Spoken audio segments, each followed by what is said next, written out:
I'm the CEO and founder of TerraFrame. As I was setting up, someone asked, is this the AI talk? Well, it is a AI talk. You are definitely, at the end of this, not going to know everything there is to know about AI, nor are you going to know everything there is to know about bringing geospatial awareness to AI, because this is an evolving field of research. And happy to share our learnings and findings, and looking forward to getting your thoughts and feedback. So a little bit of background on TerraFrame. We got started in the social impact space, developing geospatial mapping and more specifically interoperability solutions in the disease intervention and elimination space. So we were asked by the Liverpool School of Tropical Medicine to build an open source tool that could integrate geospatial data and work with GIS. And I said, well, what's GIS? This was a number of years ago. And then through that process, I learned about a place called, or a company called Esri. You may have heard of them. And also found out that, Esri is headquartered in Redlands, California, the town of my birth. I'd never heard of them before. But to be fair, I only lived there when I was a small child. So I found that work in the disease intervention space sort of funded the foundation of our open source technology stack for managing geospatial hierarchies as they evolve and change over time and as they're interlinked with each other. So while working in the social impact space, one of the problems that we're trying to address is polycrises. A lot of the challenges that humanity are facing are not siloed problems, especially when it comes to public health and climate. And a lot of these cross-cutting domains vary greatly by geospatial context at the local level. So when it comes to a mosquito spray campaign in an African village, the cluster of homes that are near the water boundary require a different strategy than those who are a little farther away from the water boundary. And so one of the things we've noticed is there's a lot of need to integrate data more at scale, and current methodologies don't seem to enable that very well.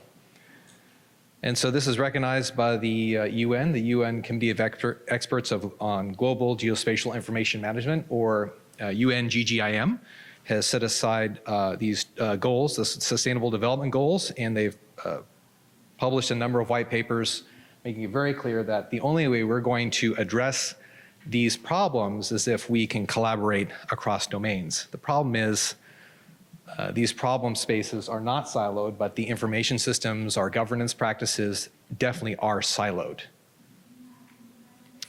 And so one of the things the UN has pointed out in a number of their papers is that data, this might be a little heresy here, data as a standalone entity is not valuable.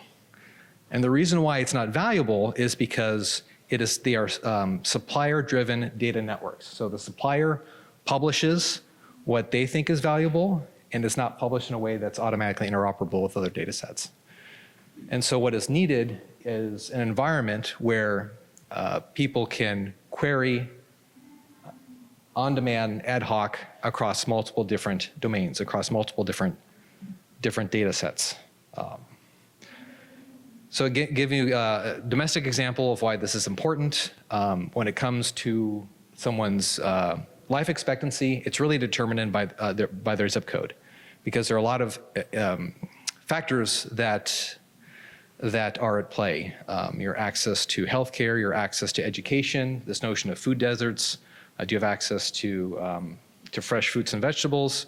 All those things have a geographical context which play a major role in your life expectancy. So that's just an example. So where we ultimately need to go is build geospatial knowledge infrastructures. We need to shift to this knowledge sharing paradigm where, rather than it being supplier centric, it's more user centric.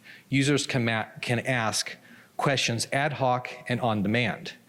And what would be even more ideal is when information is published, that we're not just publishing data, we're publishing answers to questions, and those answers to those questions are published in an interoperable way, such that they can be automatically interoperable with other people's questions. So if I publish a flood model in a way that's semantically, through language, identifiable, ideally I should be able to take someone else's flood model and incorporate it into my analysis. But what makes this really difficult is Conway's law, which is we tend to publish data in a format that reflects our internal organization structure. We don't publish data as a single source of truth. So in our typical spatial data infrastructure paradigm, when someone needs to ask a question, they have to find the data and they have to integrate the data to answer that question. What does this have to do with large language models? Well, because we have to get geospatial awareness into large language models. That's the topic of this talk.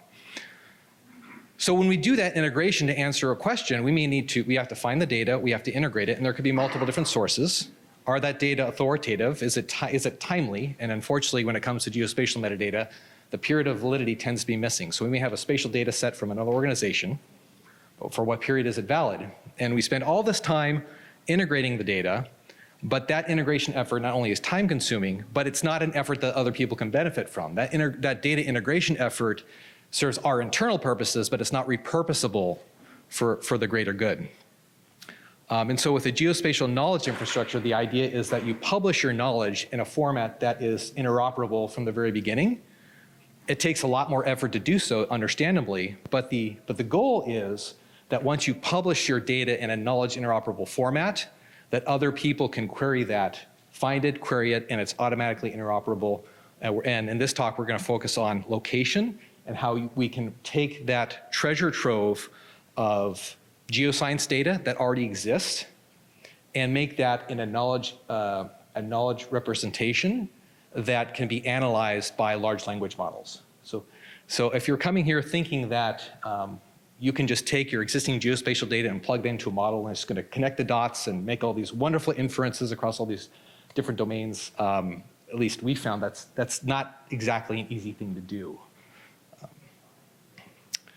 So one of the advantages of a knowledge infrastructure is that they enable analysis for cross-domain and downstream impacts. So it's one thing to have a flood model and understand the area that is impacted by the flood, but what's the collateral damage? How does that affect access to healthcare? How does that affect access to transportation? There's a bridge that's been compromised in that flood area, but what are the impacts? And so we have been working on the Open Geospatial Consortium CDRP, that's Climate Disaster and Resiliency Pilot. And in that pilot, we have been collaborating with OGC with our work with the U.S. Army Corps of Engineers. And so U.S. Army Corps of Engineers, need to give a shout out to them. They're funding our work. And that is, how can we take Army Corps data and in a more automated way make it interoperable within that agency, but also interoperable with other data sets to understand what are the downstream impacts of climate disasters. So in this example, what we're looking here is a spatial knowledge graph. How many of you here are familiar with spatial knowledge graphs? Okay, I'll start here. So in a spatial knowledge graph format, you can think of it this way. It's metadata that is based on the individual feature. It's not based on data sets. It's not based on feature classes.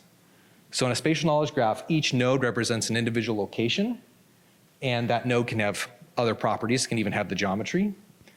But each edge represents a semantic geospatial relationship with other locations.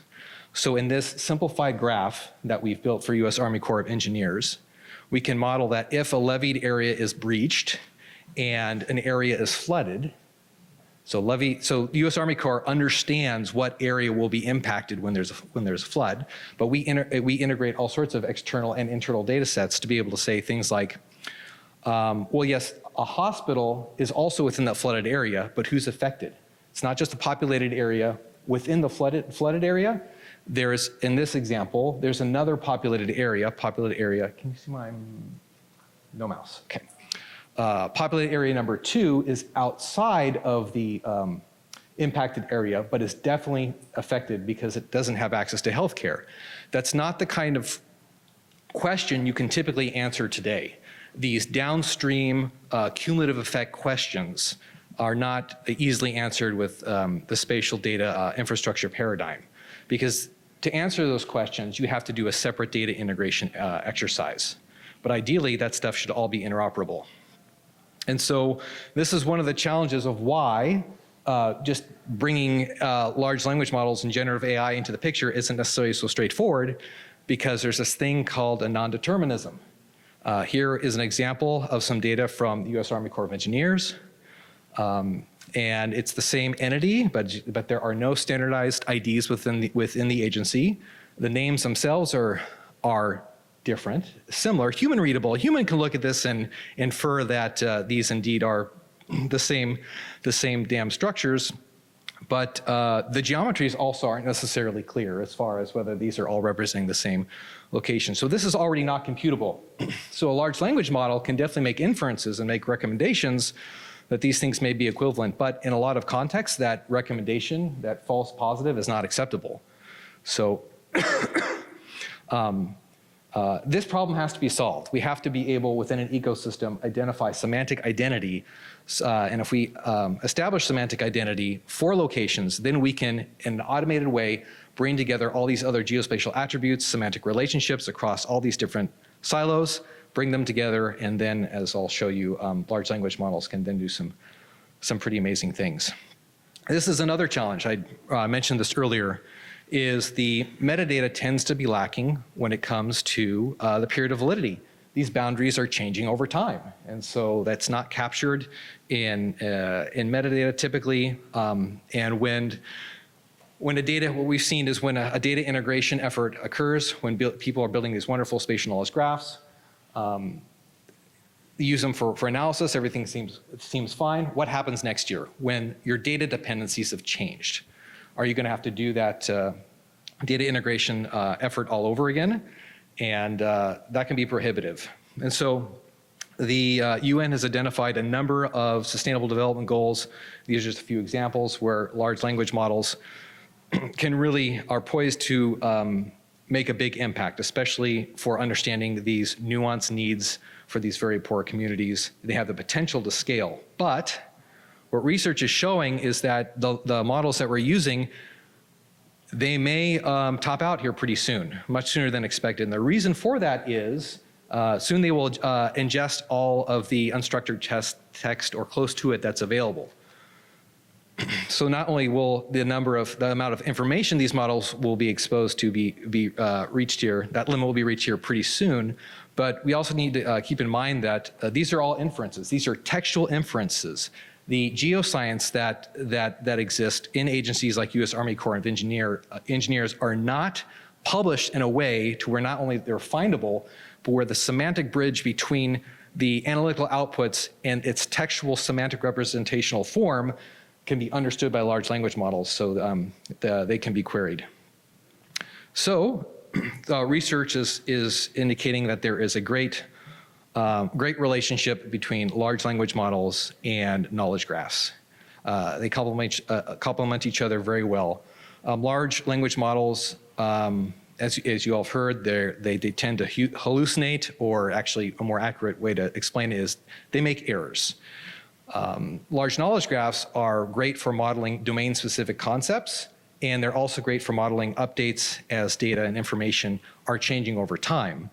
And so there are a number of ways you can complement large language models with spatial knowledge graphs. One is you can use SKGs, or spatial knowledge graphs, to train the model itself. One of the downsides there, we haven't gone down that route just yet. We've been doing our work more with retrieval augmented generation, is training the model is incredibly computationally expensive. So a lower hanging fruit is to use retrieval augmented generation. And so how that works is your large language model can be used to parse human queries, and then it can convert that query into what's called a vector embedding. A vector embedding is a representation of concepts in a numerical space, and then using distance calculations, it can find within a RAG a document that is a good match, that has the information. In this case, it could be very domain-specific information, and then the large language model can then take that take the document retrieved from the RAG and convert that into a human readable form. That's one way to do it. And something else that we've started to explore with, but haven't really gotten too far along on, and that is just using large language models to write the spatial knowledge graph queries for us.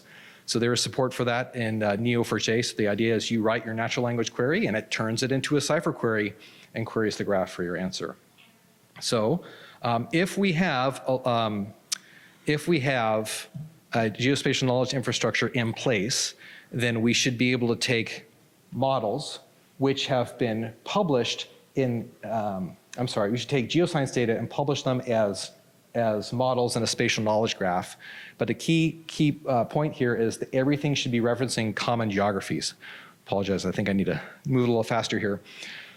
So you have 3 different models: hydrography, transportation, population, and these are independently developed models, but if everyone has established semantic identity for location, then you should be able to connect these models together like Legos and do so on demand. And then the next step is ideally you make that information available to a large language model. So there is this concept called a common georegistry. My company has implemented the first open source version of this concept, and so the role of a common georegistry is to manage across an ecosystem a location's identity, classification, geometry, and relationships to other geo-objects, including events like splits and merge. And that's it. It's not a geospatial data warehouse. It's just trying to facilitate semantic interoperability for location, much like a terminology service. So you can think of our location data as semantic structures that need to be managed with the same amount of governance.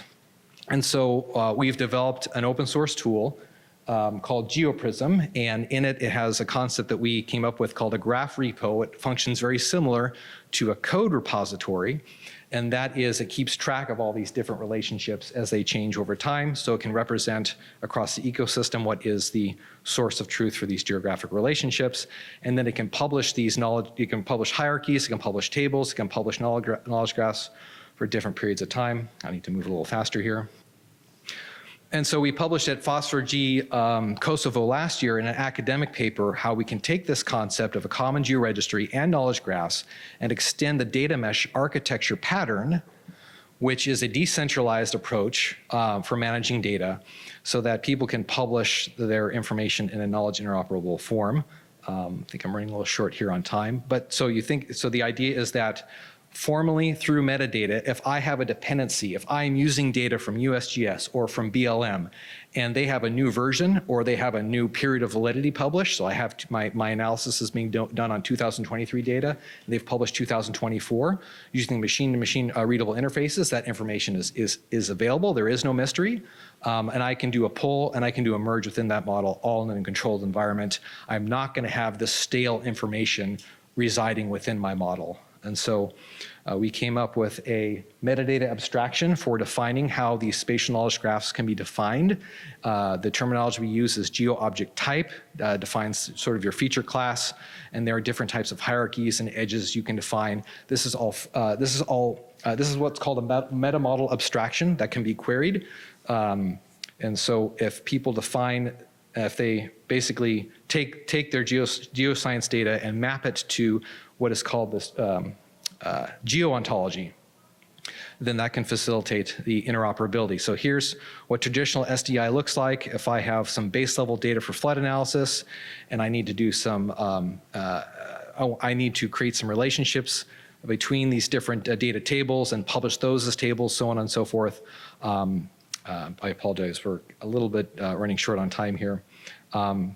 I'll just kind of skip over that, but the idea is once you have your geo-ontology defined, then this is what we're working on right now with US Army Corps of Engineers and also with OGC, is take your existing geoscience data and map it to this geo-ontological representation such that you can then in an automated way publish your tabular data in a spatial knowledge graph form so that it's interoperable. So let's bring it into large language models. So once you have your spatial knowledge graph, in our case, it's defined in the graph as a labeled property graph. You can then export those to RDF triples, which you then can store in a triple store, which you convert into a text document, and then we'll have some vector embeddings for large language model analysis. So I think I do have, yeah, in the interest of time, I won't show the app that we built here for US Army Corps of Engineers, so we'll just rely on the slide, but then I'll jump over to the demo real quick. So here we have one snippet of a spatial knowledge graph that is defined for US Army Corps of Engineers. In this case, we imported some data on schools because they want to understand what the disruption to education might be should one of their levees break. And so this is a question that we asked the large language models. Let's go ahead and jump into the demo. And so here we have, and yeah, talk to me afterward if you want to go into more detail here, where we're querying the triple store. And then what we're doing is we query the triple store for the relationships that we want to expose to the model.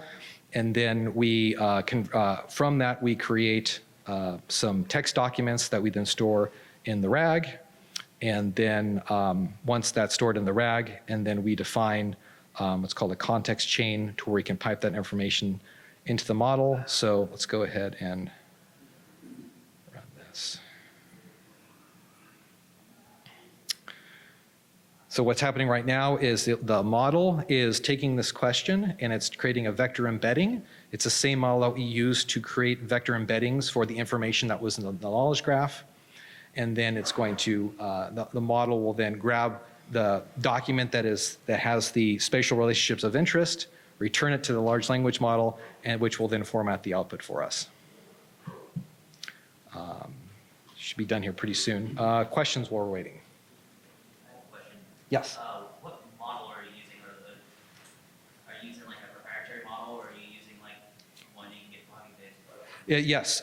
So we've been experimenting with a number of models. I've highlighted them here. So we're just, right now, they're all open models. Okay. Yeah. And so by no means is this complete. Okay, not sure why that's not returning, but should return here pretty soon. So this is a topic in of itself. What are the best ways to embed graph to and expose it to a RAG? But what I hope to communicate here is, regardless of what that methodology is, those spatial relationships have to come from somewhere. The large language model, if accuracy is important, is not going to be able to infer information that it doesn't have. And we're sitting on a lot of this information. So let's expose that in a semantic textual form that is ingestible by the large language model. So we can start, here we go. Yeah. So so there's the answer, which matches what's in the graph. So, any other questions?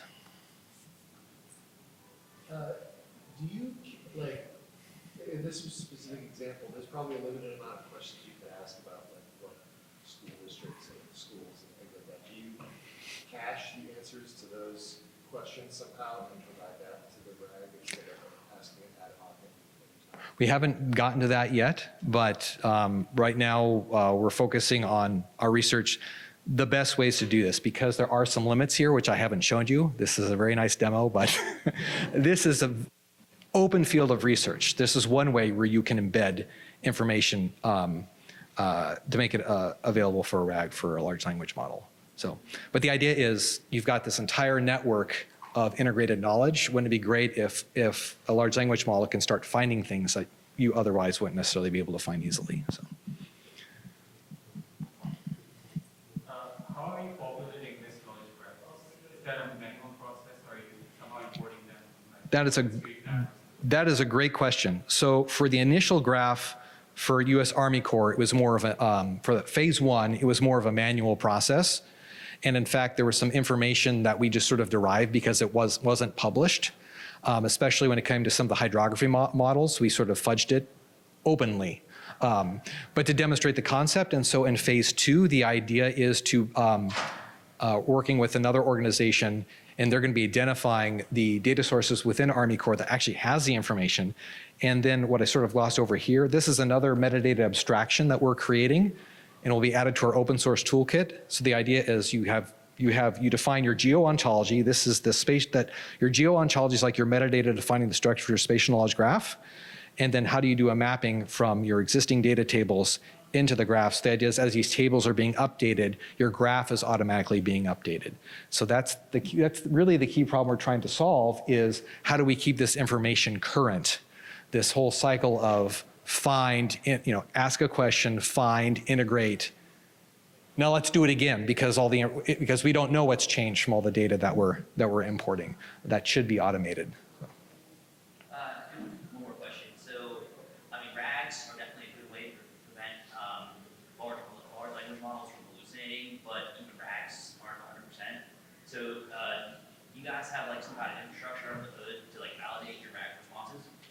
Do you have like some kind of like test suite or something that? Not yet. No, we're still exploring that. Yeah, not yet.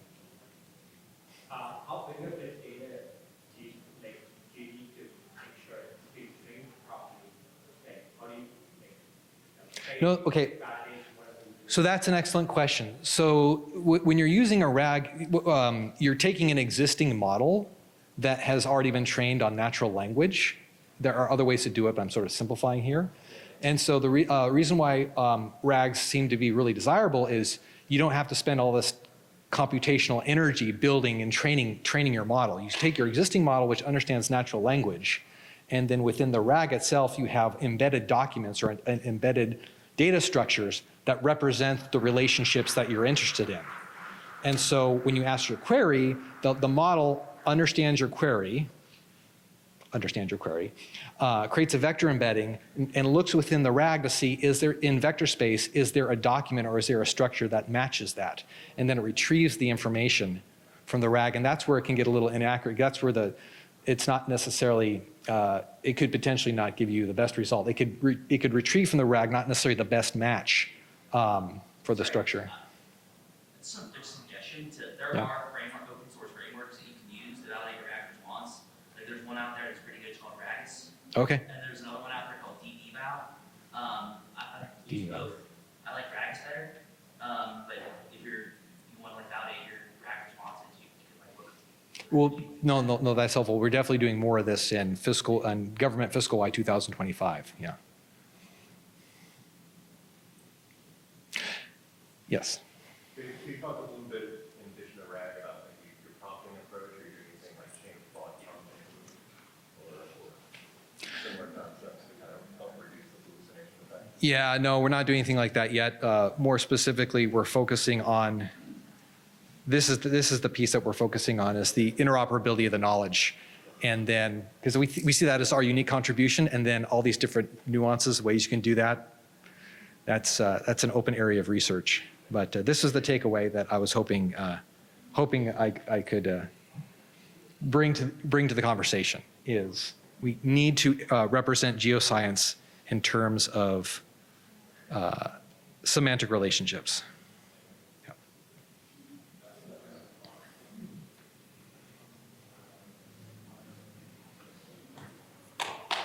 Thank you.